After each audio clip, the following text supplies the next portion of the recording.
Ek is so dankbaar vir die feit dat Jesus se lewe vir ons opgeteken is in die woord. Want keer op keer in die evangelies, keer op keer in die goeie nuus, sien ons Jesus gaan deur 'n situasie, hy gaan deur omstandighede, hy gaan deur goed wat nie lekker is nie, toetse en beproewinge, wat ek en jy vandag amper op 'n daaglikse basis deurgaan. En vanoggend wil ek met julle praat oor een sulke situasie, oor een van hierdie toetse. Dis nie eers 'n beproewing nie, dis 'n toets deur en deur. So dis die laaste keer wat Jesus in Jerusalem inkom. Hy kom in op 'n donkie en die mense skree Hosanna, Hosanna in die hoogste. Hy's hier, die redder is hier, hy gaan ons kom verlos. En dan, soos wat Jesus in die stad ingery kom, gaan hy tempel toe. En vir 'n tweede keer reinig hy die tempel. Jaag hy die mense daar uit wat nie daar binne hoort nie. En dan begin hy lering gee. Hy gee lering vir die mense wat agtergebly het, die mense met opregtheid in hulle harte. En Jesus is besig presies waarmee God wil hê hy moet besig wees. Jesus is besig met waarvoor hy geroep was, waarvoor hy 'n gedeelte van waarvoor hy aarde toe gestuur was. Ons weet op die ou einde is hy gestuur om te sterf. Maar terwyl hy hier was, het hy ons geleer. En het hy die mense geleer. En hy's besig om dit te doen wat die Here hom geroep het om te doen, wat God vir hom gesê het om te doen. Hy's besig om vir die opregte mense te leer. En ons sien dan verskyn daar die boelies op die verhaal, die fariseërs verskyn en hulle het nie lekker oor die weg gekom met Jesus en wat hy geleer het nie. Hulle was nie groot ondersteuners nie, inteendeel, hulle het keer op keer het hulle hom probeer vasvra, het hulle hom probeer uitvang, het hulle vir hom scenario's gegee en gehoop hy antwoord verkeerd, sodat hulle kan bewys dat hy eintlik dan nou nie is wie hy sê hy is nie. En ons sien dat hulle hom weer probeer vasvra, hulle treiter hom weer. Hulle begin hom ondervra oor sy gesag, oor wie is hy? Wie het vir hom die gesag gegee dat hy hierdie goed in die tempel kan doen? Wie dink hy is hy? En dan sien ons dat Jesus vertel vir hulle drie gelykenisse, 3 stories. En na daai 3 stories is hulle stom geslaan. Ons sien die fariseërs gaan toe weg, hulle het nie vir hom 'n antwoord nie. Hy het hulle weer eens, het hy vir hulle die antwoord gegee waarop hulle nie kan terug antwoord nie. En dan sien ons die lafharte wat hulle is, hoe agterbaks hulle eintlik is, sien ons in die volgende verhaal. In die volgende teksgedeelte, Matteus 22, vers 15 tot 22, en dis seker een van die mees bekendste gedeeltes in die woord, een van die gedeeltes in die woord wat Jesus se woorde bevat, wat ons die meeste al gehoor het seker. Jesus se eie woorde. Ek dink na Johannes 3 vers 16 en al daai bekende verse is hierdie ene, maar kom ons lees dit saam, dan verstaan julle. So die fariseërs het nou al gegaan, hulle wil nie terugkom nie. Vers 15 sê, toe het die fariseërs gegaan en 'n plan beraam, om hom in 'n struik te laat beland oor wat hy sê. Hulle stuur toe hulle disippels, nie hulle self nie, hulle disippels, saam met die Herodine, na hom en sê, Meester, ons weet dat u opreg is, en God se weg waarheidsgetrou leer, en u aan niemand steur nie, want u neem nie die aansien van 'n persoon in aanmerking nie. Sê dan vir ons, wat is u opinie? Is dit toelaatbaar om aan die keiser belasting te betaal of nie? Omdat Jesus egter hulle bose bedoelinge geken het, het hy gesê, waarom toets julle my? Julle skyn heilig is. Wys vir my die munt waarmee julle belasting betaal. Hulle het toe vir hom 'n denarius gebring en hy vra toe, wie se afbeelding en inskripsie is die? En hulle sê vir hom, die keiser se. Daarop sê hy vir hulle, gee dan aan die keiser wat die keiser toekom en aan God wat hom toekom. Vers 22, toe hulle dit hoor, was hulle verbaas. Hulle het hom daar agtergelaat en weggegaan. Verstaan julle die moeilike situasie waarin hulle Jesus geplaas het? Hulle het eenkant gegaan en 'n plan beraam. Hulle het gaan staan en dink, ons moet hom 'n vraag vra. Wat maak nie saak wat hy antwoord nie, dit gaan verkeerd wees. Maak nie saak wat hy sê nie, iewerste, en dit is nou, excuse the pun, maar aan een van die kante van die muntstuk gaan hy verkeerd wees. So hulle besluit om hierdie slim vraag te vra. Hulle sê vir hom, is dit reg dat ons belasting betaal aan die keiser? Nou hoekom is hierdie so groot strikvraag? Kom ek verduidelik vir julle.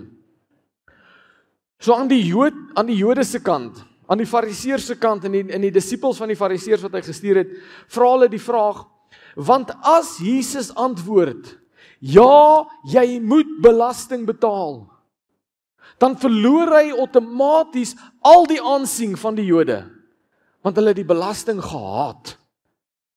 Die Romeine het die Jode belas alleenlik vir die feit dat hulle bestaan in die land.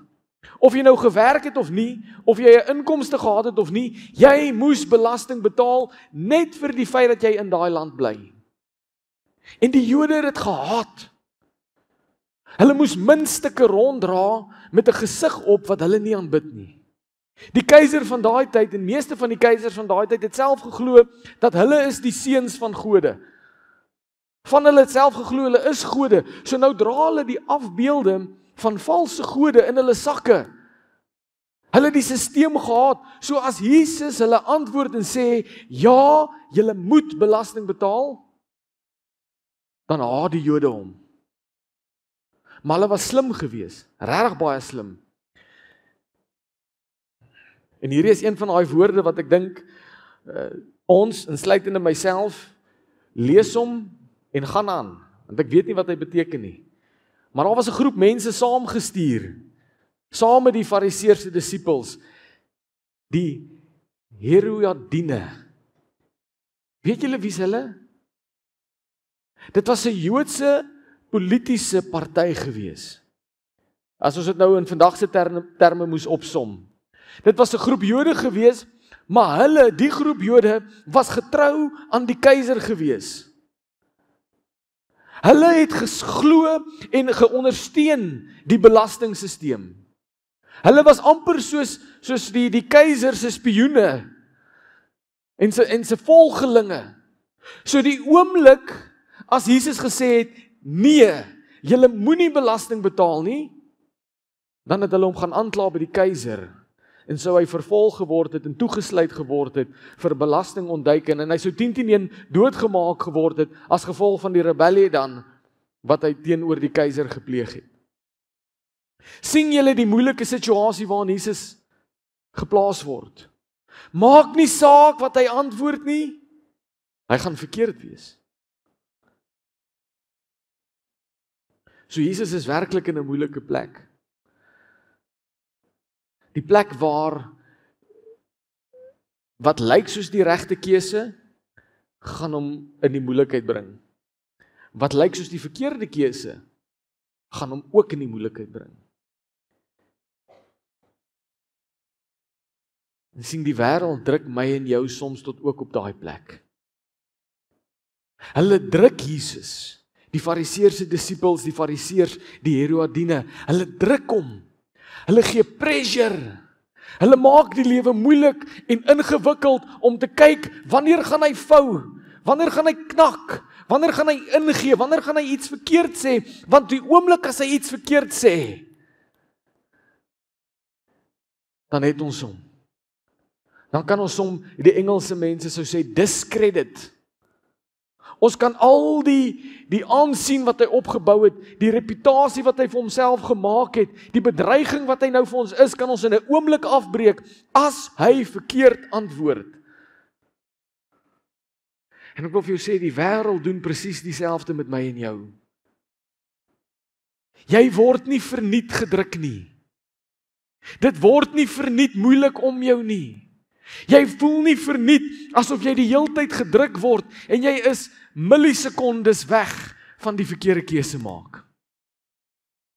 Jy's millisekondes weg van ingee, van knak, van vou, van 'n fout maak.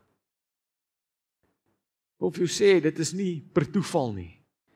Dis nie net omdat die lewe nou maar net moeilik is en dis wat dit is nie. Sien, ek wil vanoggend hierdie eerste ding aan jou kommunikeer. Die druk is intentioneel. Dis daar vir 'n rede. Sien, die wêreld is daarop uit om elke oomblik van elke dag druk op jou te sit. Die vyand, die duiwel, ou pylstert, hy's daarop uit om elke dag van elke oomblik druk op jou te sit. Om jou te pressure. Sodat jy knak. Sodat jy vou. Sodat jy ingee en sê, die wêreld het nou net te veel geraak vir my. Ek kan nie meer uithou nie.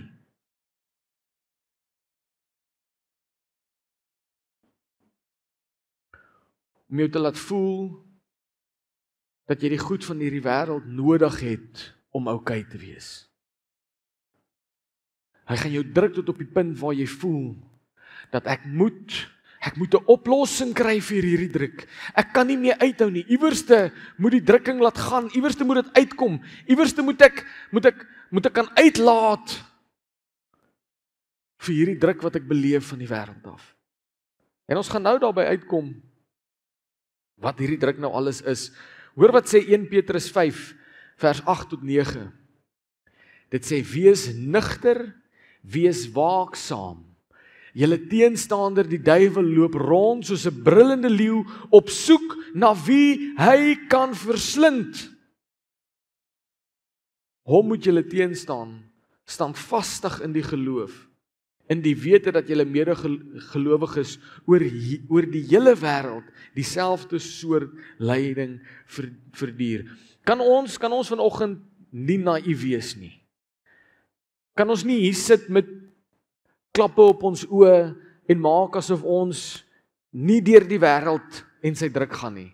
Kan ons vir 'n oomblik teenoor onsself, jy hoef vir niemand langs jou te kyk nie, niemand kyk nou vir jou nie, maar kan ons vir 'n oomblik net eerlik wees en vir mekaar sê, hierdie lewe is nie maanskyn en rose nie. Is nie altyd lekker nie. Is nie altyd maklik nie. Is nie altyd maklik om die regte besluit te maak nie. Dis moeilik. En omdat dit moeilik is dit moeilik om die regte besluit te maak. Omdat dit moeilik is dit vir ons moeilik om te sê, ek gaan ten spyte van die feit dat verkeerde optrede dalk vir my verligting gaan bring, gaan ek besluit om die regte ding te doen.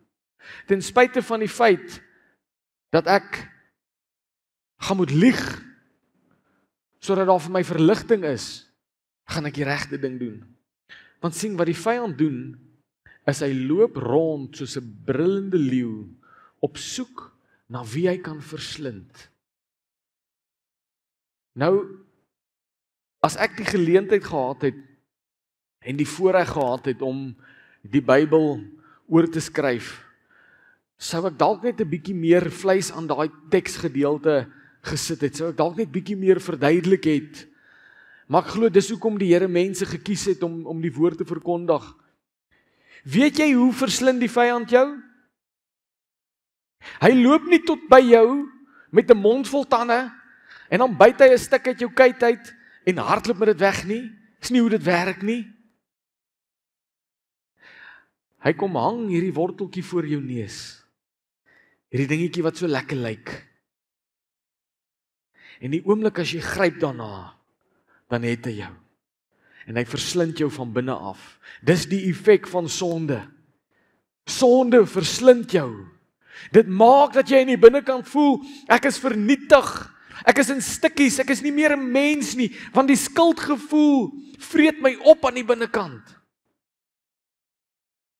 Dis wat hy bedoel as hy sê, hy loop rond soos 'n brullende leeu op soek na wie hy kan verslind. Hy's op soek na mense wie hy kan druk tot by die punt waar jy ingee.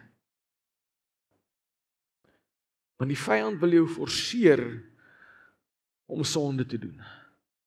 Hy wil jou forceer om teen God op te tree. Want wat gebeur? Wat gebeur as ek sonde doen? As ek die oomblik wanneer ek ingee, dan voel ek skuldig.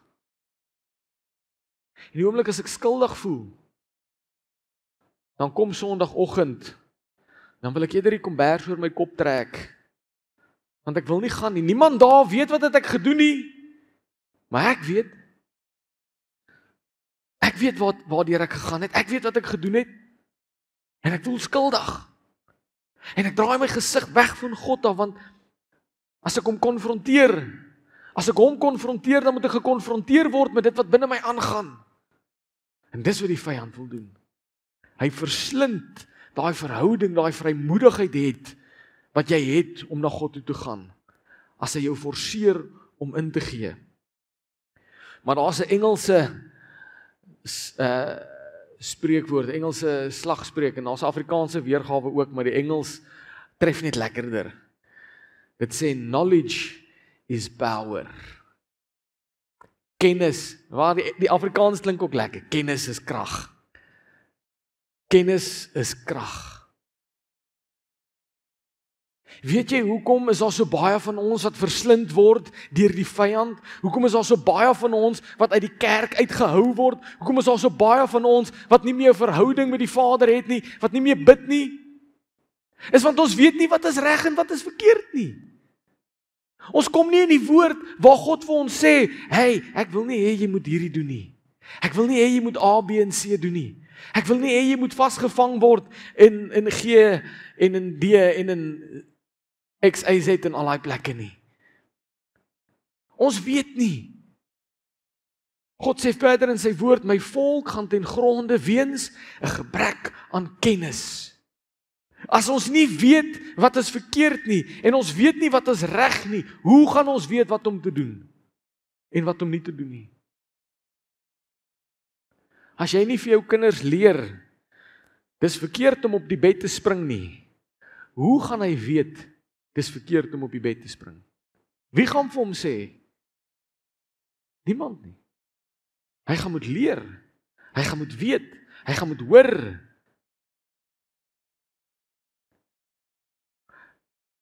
Hierdie is nou nie deel van my preek nie, maar ek voel ek moet dit deel. Ek sal in die kantoor sit en met mense praat en hulle sal vir my sê, maar pastoor, ek hoor nie meer God se stem nie. Ek hoor hom nie meer nie, hy praat nie meer met my nie. Hoe moet ek weet? Die Here is stil, hy praat nie.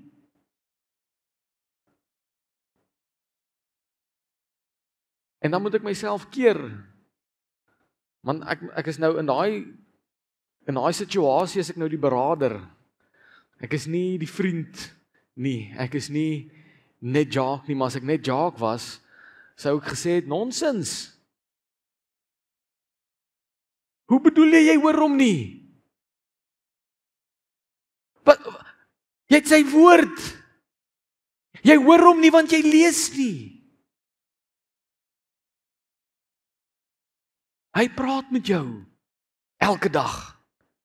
Jy moet net die woord oopmaak en lees. Amen. Het niks met die preek te doen nie. Kom ons gaan aan. Kennis is krag. As jy weet wat kom, kan jy hom teenstaan. As jy weet die druk gaan kom, as jy weet die vyand gaan my probeer verslind, as jy weet hy gaan situasies oor my pad stuur wat my gaan swak maak, as jy weet hy gaan my toets en beproef en al hierdie dinge oor my pad stuur, as jy weet en jy weet wat om te doen, kan jy hom teenstaan. En Jesus is vir ons in hierdie verhaal die perfekte voorbeeld daarvan. En ek gaan vir julle die rolle uitsit sodat julle mooi kan volg. Ek en jy in hierdie situasie, ons staan in dieselfde posisie as wat Jesus staan.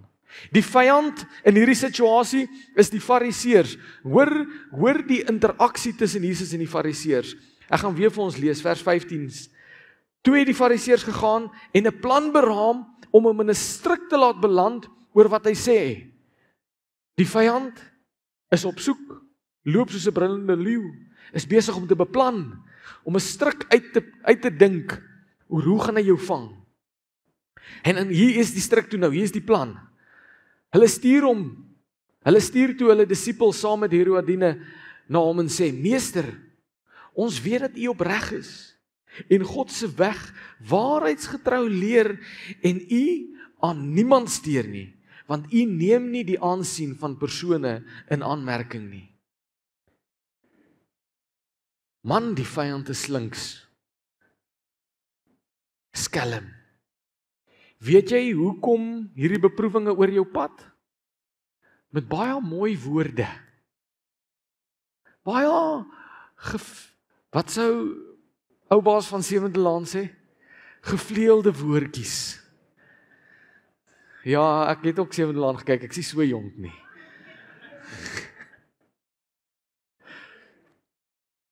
Dit kom oor jou pad met goed wat so lekker lyk, so aanloklik lyk, so mooi lyk. En dit lyk so reg in daai oomblik. Sien, hulle kom nie na Jesus toe en loop hom storm op en sê vir hom, hoorie so, ons weet jy's verkeerd, jy's besig om valse woorde te spreek en jy's besig om teen die Joodse mag en die Fariseërs en die Sanhedrin op te staan. Hulle kom nie met konflik nie. Hulle kom met mooi woorde. Hulle sê, Meester, ons weet dat u God se wil probeer uitvoer. Ons weet dat u nie 'n aannemer van persoon is nie. U probeer net doen en leer wat God sê. En hulle het nie gelieg nie. Hulle het die waarheid gepraat. Hulle het nie gejok nie, hulle het nie valse goed opgemaak nie. Ek dink die vyand gaan ook nie noodwendig vir jou iets sê wat nie waar is nie. Maar sy intensies maak 'n verskil. Wat hy daarby bedoel, maak 'n verskil. Hulle het nie gejok nie, hulle het die waarheid gepraat. Die vyand jok nie vir jou nie. Dit wat hy voor jou neus hang, gaan vir jou 'n oomblik van verligting bring. Dit gaan vir jou in 'n oomblik voel asof die laste van die wêreld dan nou maar net gegaan het. Maar sy intensie is nie om jou vry te maak nie. Sy intensie is nie om daai las van jou af weg te vat nie. Sy intensie is om iewerste nog meer druk op jou te sit. Nog meer jou te peper. Ekskuus, ek raak opgewonde.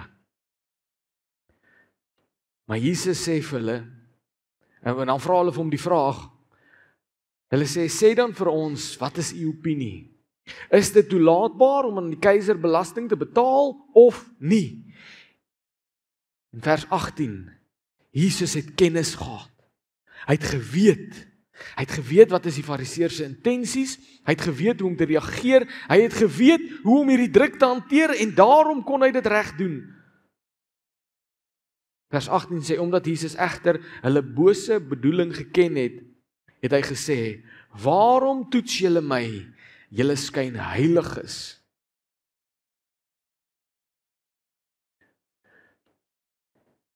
Jesus kon reageer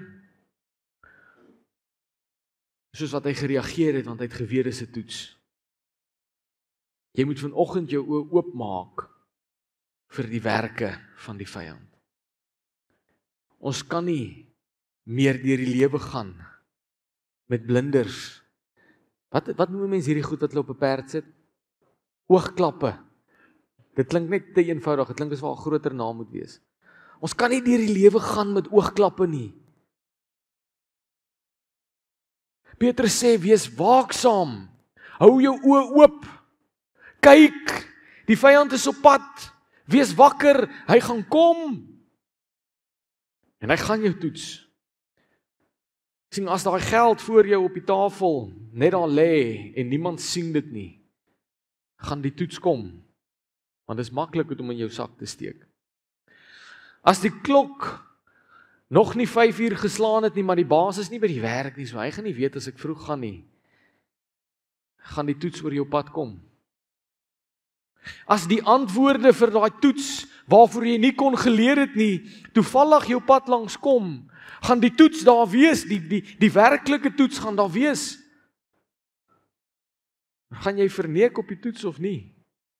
Die toets gaan jou pad langs kom, wees wakker daarvoor as jou ouers of eggenoot vir 'n tyd lank nie by die huis is nie. Gaan die toets oor jou pad kom. En jy gaan moet weet, jy gaan moet waaksaam wees. As al die verkeerde knoppies op die regte tyd gedruk word, en jy voel, man, dalk moet ek net my hier meer verloor en klaar kry en dan gaan hulle my uitlos, dan gaan die toets oor jou pad kom. En jy gaan moet weet, die vyand is besig om vir jou 'n stryk te stel. Hy's besig om jou met daai wortel te lei tot in die plek waar jy trap en dan is jy in die moeilikheid. Sien, die wêreld en die vyand toets jou konstant. En ek weet dit klink, dis nie lekker nie. Dis nie lekker om dit te weet nie. Dis soos baie van die verse in Jakobus, ag dit louter vreugde wanneer jy deur allerlei beproewinge gaan. Dis nie 'n lekker ding om te hoor nie. Maar weet dit kom. Sien, as hulle 'n hou vas op jou kry, dis hoekom as ons teruggaan na die heel eerste slide toe, dis hoekom ek die naam gegee het vir hierdie preek, is geen hou vas. Jy moet die vyand geen hou vas gee op jou lewe nie, want as hy 'n hou vas kry, dan gaan hy jou druk. So die tweede ding wat ek aan jou wil kommunikeer, is weet waar jy staan. Weet waar staan jy in jou verhouding met God. Weet waar staan jy as 'n kind van God.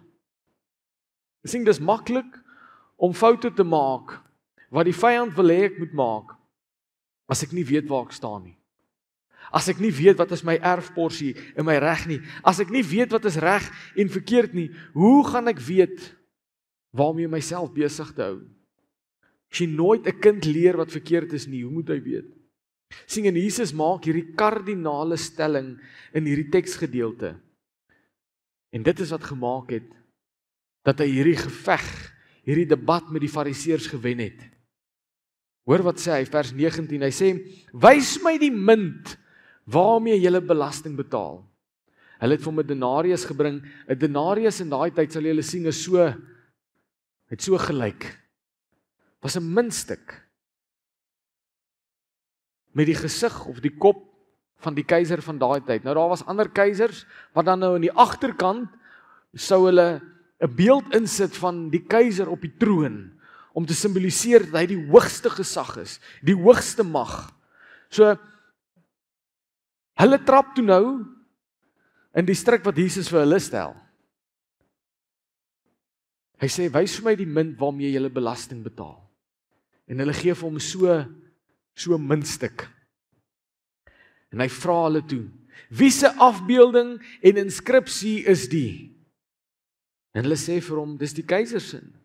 Daarop sê hy vir hulle, gee dan aan die keiser wat die keiser toekom en aan God wat hom toekom. Jy moet weet waar jy staan vanoggend.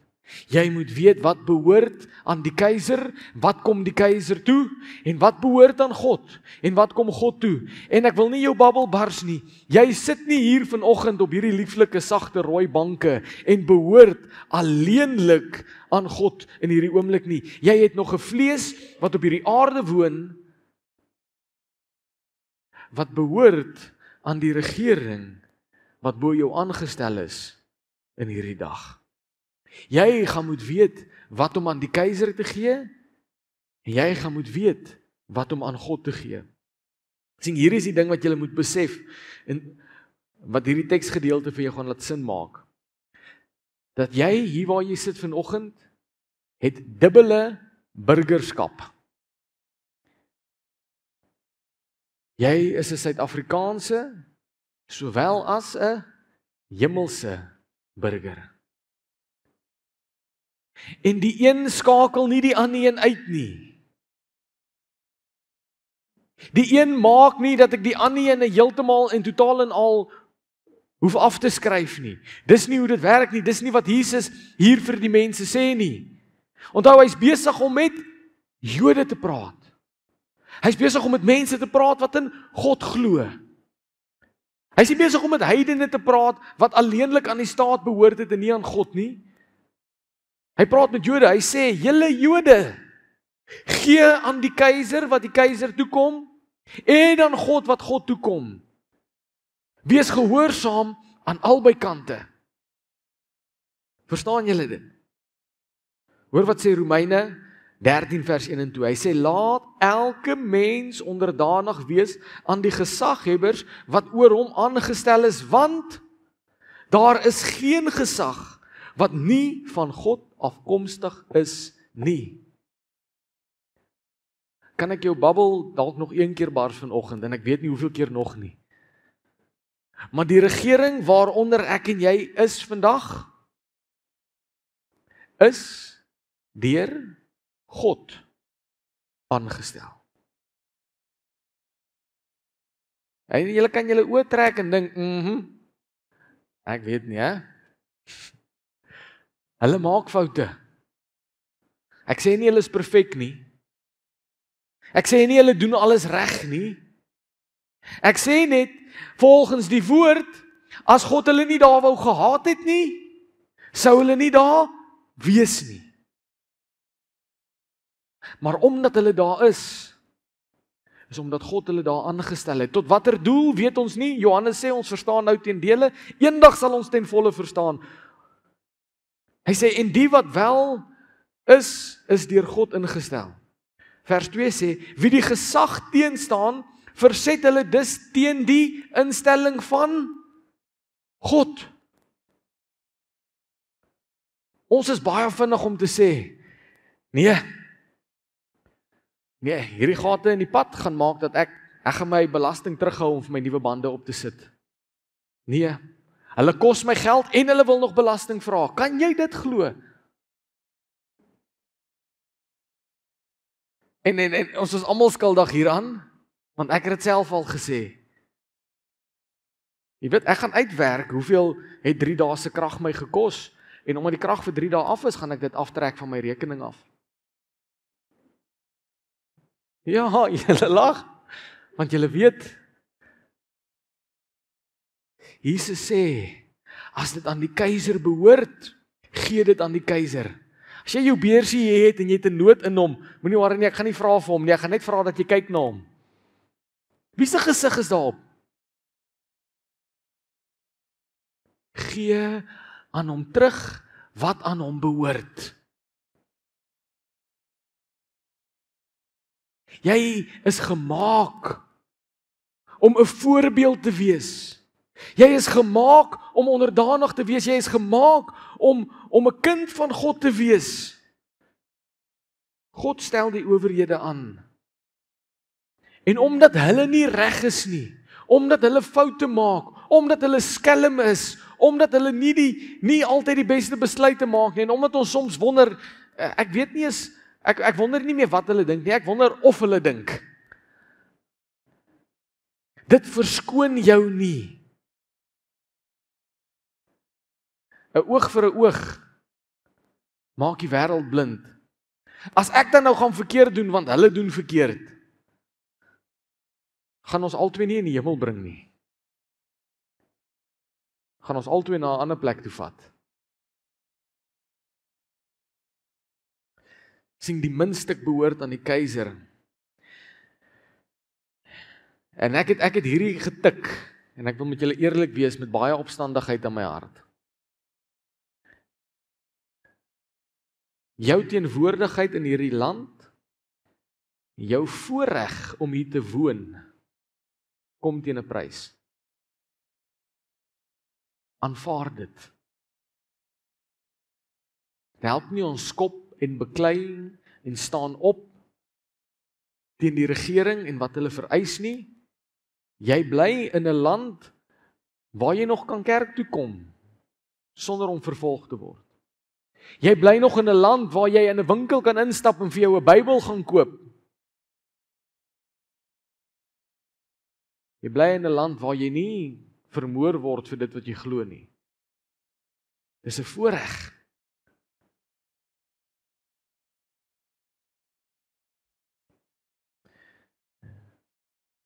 Maar op die ou einde behoort jy aan God. En ek verstaan die vraag wat julle dalk het rondom hierdie, en die antwoord is ja. Daar kom 'n punt waar jy die een bo die ander een gaan moet kies. Maar daai punt is nie wanneer die krag af is nie. Daai punt is nie wanneer daar potholes op die pad is, of wanneer inflasie weer opgaan. Dis nie daai punt nie. Die punt is wanneer hulle jou laat kies tussen jou geloof. Die punt kom wanneer hulle jou laat kies, gaan jy God aanhou dien, of gaan jy oorgee? Dis waar die punt kom, en die punt kom alleen daar. Dis wanneer hulle jou laat kies. Dan kan jy teen hulle opstaan en sê, ek kies my God. Daniël en sy 3 vriende was gehoorsaam aan koning Nebukadneser tot by die punt waar hy vir hulle gevra het, buig. En toe sê hulle nee. As hierdie land vir jou sê buig, dan alleen kan jy opstaan.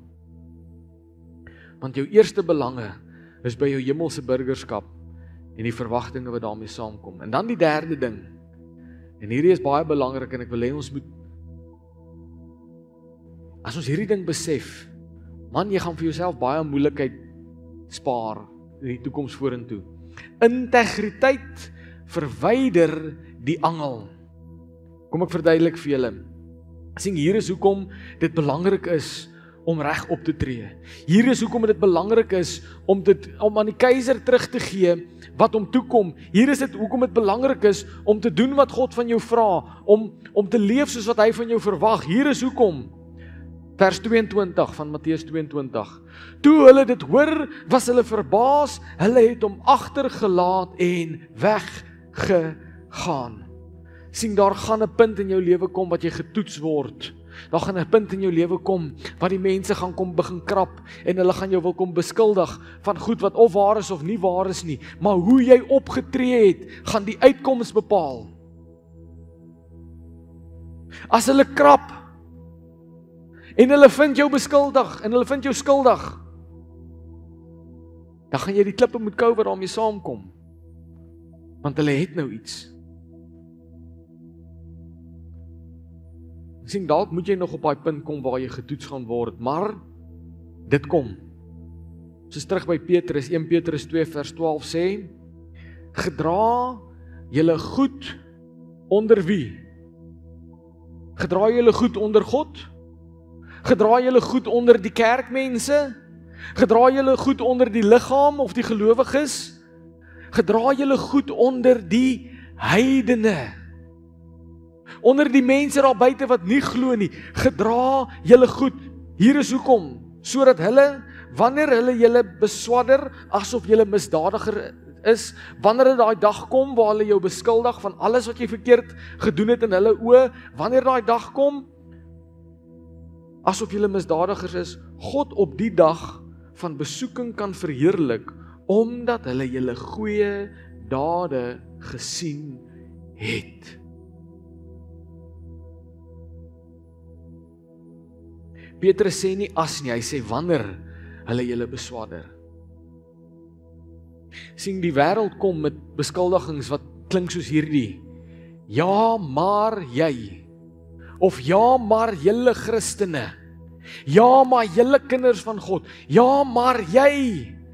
Skop die hond as jy by die huis is. Ja, maar jy vloek of skree op jou kinders.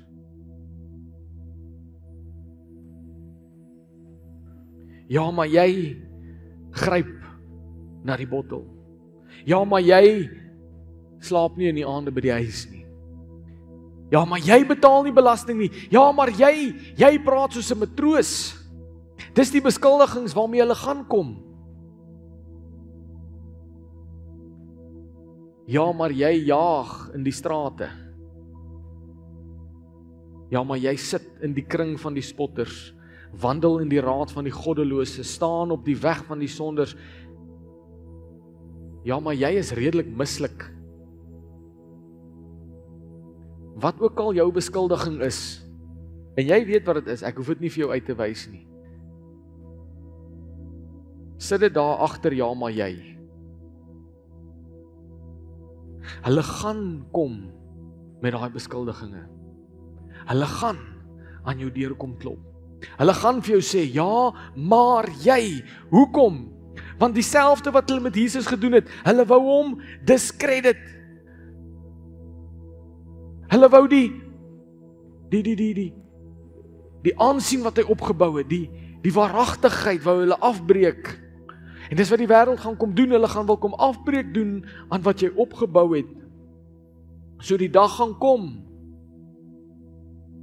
So maak seker dat jy jouself goed gedra onder die heidene, sodat wanneer die dag kom, hulle God kan verheerlik. Wanneer die dag kom en hulle begin krap en beskuldigings maak en hulle begin beswadder asof jy 'n misdadiger is, wanneer daai dag kom, hulle niks kry nie.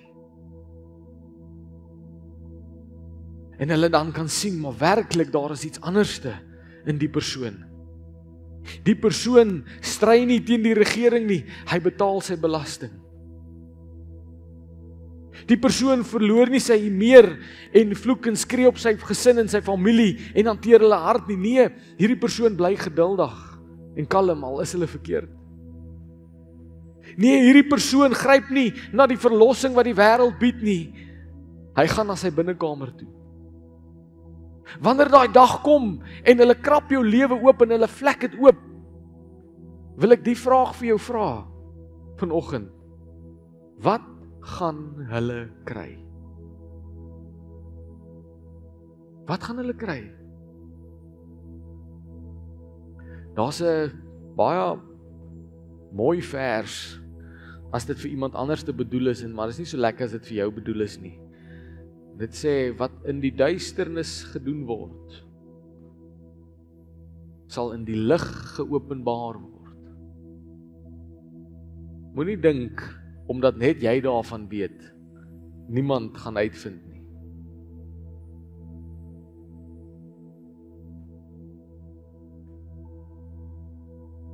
Sien, die fariseërs kon nie verder 'n vinger na Jesus toe wys nie. Of vanoggend jou uitdaag, en ek wil vir jou vra, leef jy 'n lewe wat maak dat al die planne van die vyand misluk? Of is daar iets wat die vyand gaan kry as hy begin krap? Integriteit verwyder die angel. As ek met integriteit leef, en ek leef soos wat God wil hê ek moet leef, en ek leef soos wat hy verwag ek moet leef, en ek doen wat hy sê ek moet doen, en ek gee aan die keiser wat die keiser toekom, en ek gee aan God wat God toekom, as ek so leef, weet jy, wat is die effek? Daai angel, daai mes, daai houvas, daai greep, wat die vyand op jou het, beteken niks meer nie. Hulle kan jou lewe oopkrap, en al wat hulle gaan kry is iemand wat na God toe draai. In alle omstandighede, in elke situasie.